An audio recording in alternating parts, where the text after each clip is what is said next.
Sorry about the abrupt cutoff there, folks. Had a little recording difficulty with the last one, and it didn't, and it kind of went over and everything else. So, let's go ahead and travel to the Brew and Stew now. Now that I know I have enough time, because I think it went over by about 3 minutes just off the talking alone. Nope, wrong one, wrong button. Yeah, it's the right button. Travel to there. Travel to cinematic time. Get comfy. And not right now, Louis. Well, I hope I didn't take you away from anything important. Nah, just a fight with my editor. Can't even remember what we argued about. Well, don't worry, because I'm not here to start a fight. Truth is, I piss people off, usually the wrong people. Well, at least we got that in common. Good.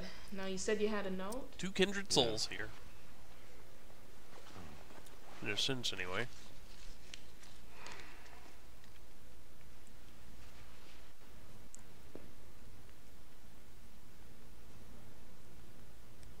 Where'd you get this? I got it from a client. Your client's in danger, Murphy.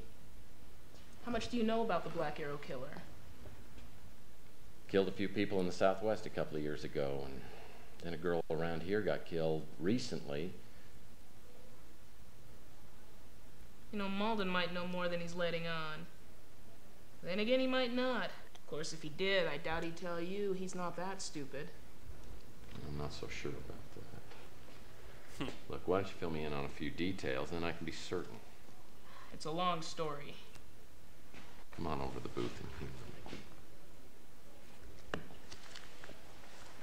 So we found someone who's going to be able to give us quite a bit of information on the Black Arrow You're slightly above Killer. average, aren't you? Yeah, and many things. Well, we'll just have to cut you down to size, won't we? Yeah, don't worry, Lucia.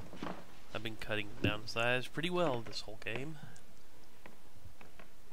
When the first bodies turned up in Arizona in the summer of '41, the local police tried to keep the story off the wires. They didn't want the bad publicity. It wasn't until March of '42, when 3 other victims were found, that the story really broke big. Turned out the killer in all 5 cases had the same M.O. He sent notes to his victims before murdering them. I had a chance to see one of those notes. It was exactly like this one. Had the Black Arrow, all that? Right, and the block lettering, same words, everything. You probably know cases like this can spawn copycat murders. For that reason, the police didn't release copies of the notes to the media. Well, so they could differentiate between the copycat killer and the real killer. Exactly. Anyway, the Black Arrow Killer racked up 2 more victims in Nevada before the police finally caught up with him. At that point, the FBI moved in and media coverage evaporated. The name of the guy they arrested was Leroy Kettler. The night they booked him, he hung himself in his cell with a shoelace. Funny thing is, he was wearing cowboy boots. Now that's a little hard to explain. After things cooled off, I went down there and interviewed a few people, including an inmate who told me that 2 men in suits went to Kettler's cell the night before he hung himself. I'm pretty sure they were NSA. NSA? What would the National Surveillance Agency be doing messing around with a serial killing case? More than that, why would they kill Kettler? Maybe he was a fall guy. Or maybe Kettler really was the serial killer and the feds just didn't want the case resolved. Regardless, there was a cover-up. Mac Malden said there was another case around here. How does that tie in? It doesn't. The girl was a grad student at San Francisco Tech. There was no indication that she was receiving threatening notes, and there was nothing out of the ordinary before she was murdered. Oddly enough, the police found a note in her room. At that point, the feds moved in and took over. That girl, what was her name? Collins. Sandra Collins. Uh-oh. You know something I ought to know? I'm not sure.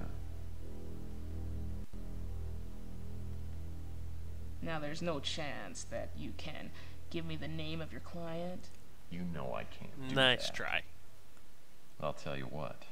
If I find out who's stalking my client, you're gonna get a scoop out of this. That's a fair deal. By the way, have you heard of a place called Autotech? Don't think so. Might be worth checking into. Oh, and Murphy, one more thing. When I was following this story in Nevada, I met a guy just like you, a PI. He asked a lot of questions, too. A week later, he had a tag on his toe. Suicide, I think.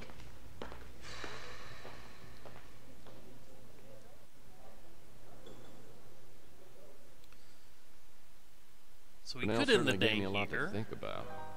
What's the common But- denominator between Fitzpatrick, Malloy, Kettler, and this young woman, Sandra Collins? Too few details, too many implications. The bottom line is, whoever sent the note to Emily's for real, and she's in danger. Burnell mentioned a place called Autotech. Maybe that's a place to start.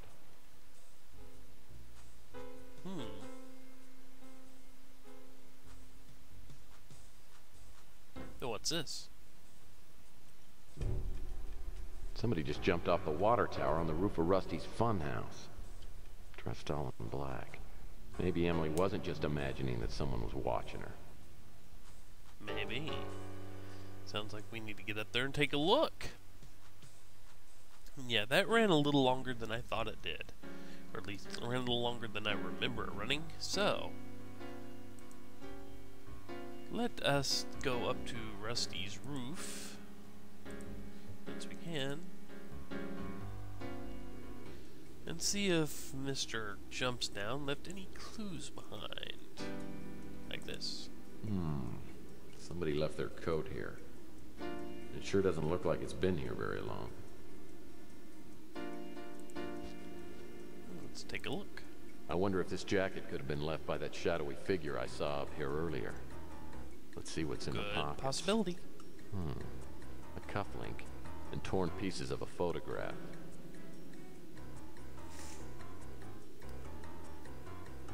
Okay, where is the cufflink? DH. Probably the monogram of the person I'm trying to find. DH.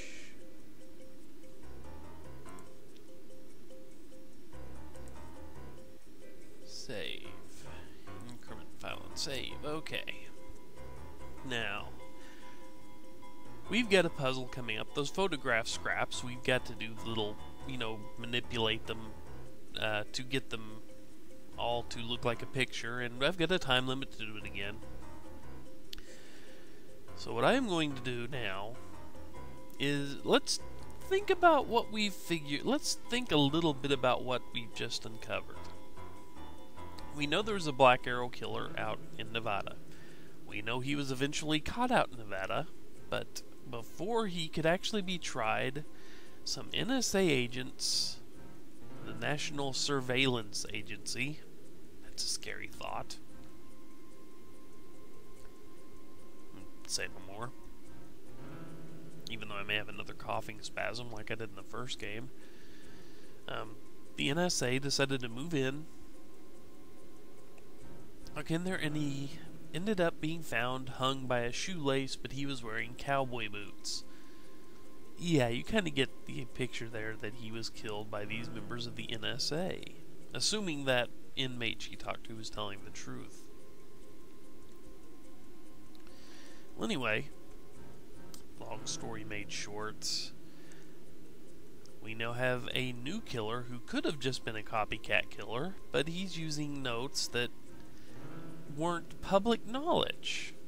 Only, these notes were kept by the FBI and the NSA. So now we get someone going around that apparently had pretty intimate knowledge of this case. Okay, anyway, with the rest of this video, I am going to be doing that photograph scrap thing. And once again, I will start it, and then if I do it the first time, hey, great. If I don't do it the first time, then I will keep doing it until I get it right, and then I will cut out all the video of me failing over and over to get it within the time limit. There aren't many pieces to move, but they all do have a much smaller time limit. So, who knows when I'm actually going to have this done? Okay? So,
And done.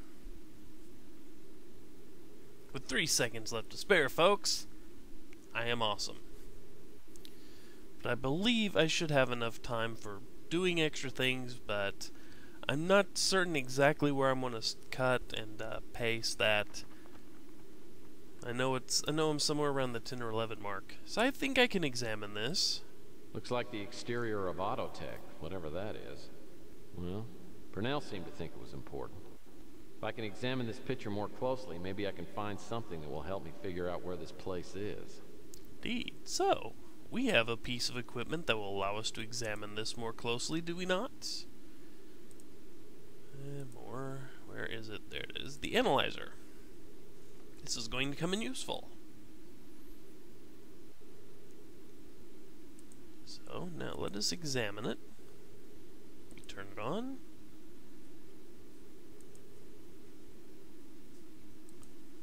And that's Barcelona. No parking 24 hours. That doesn't help us. Is this a street address here? Nope. Any down here? Nope, nothing there. Where is the street address? Looks like There we Autotech go. is located at 144 Barcelona. If I'm not mistaken, that's down in the industrial sector. Indeed it is, Tex. But for now, we turn it off. But just because I'm paranoid about, not having enough time, I'm going to cut the video here. And when we return, we'll go pay a visit to Autotech and see what we can find out. So until then, take care, folks. See you next time.